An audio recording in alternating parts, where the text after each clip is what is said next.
Hello everyone, ఈరోజు నేను పొద్దున్నే హోటల్ నయాబ్కి వచ్చేసాను. ఎందుకో తెలుసా? నోరూరించే పాయ తినడానికి.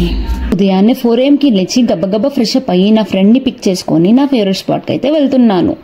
పాపం నా ఫ్రెండ్ అయితే పొద్దున్నే లేపింది కమ్మిని అంటూ తిట్టుకుంటూ వచ్చాడు. మొత్తానికైతే హోటల్ నయాబ్కి రీచ్ అయ్యాము. చూడండి ఫ్రెండ్స్, తెల్లవారుజామున 4:30 AM కూడా రష్ మామూలుగా లేదుగా. మేమైతే సిట్టింగ్ కోసం 20 minutes వెయిట్ చేసాము. అయినా దయ్యాలు తిరిగే టైంకి తినే ఫ్యాంటసీ ఏంటో అనుకుంటున్నారా? మా ఆర్డర్ అయితే వచ్చేసింది. దీని అరుమో ఇంకా ఫ్లేవర్ అయితే ఇంకా వెయిటింగ్ నా వల్ల కాదు. నేను ఎప్పుడు ఈ పాయ షేర్వాణి షీర్మలతో ఎంజాయ్ చేస్తాను.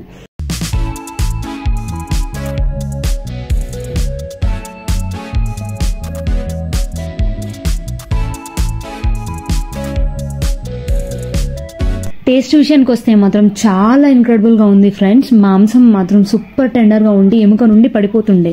మీరు ఎప్పుడైనా ఇటువైపు వస్తే మాత్రం ఇక్కడి పాయ తప్పక ట్రై చేయండి. ట్రస్ట్ మీ ఫ్రెండ్స్, ఒక్కసారి తినారంటే మళ్ళీ తినాలనుకుంటారు. మీకు కనుక నా వీడియో నచ్చినట్లయితే don't forget to like, share and subscribe for more adventures. See you next time.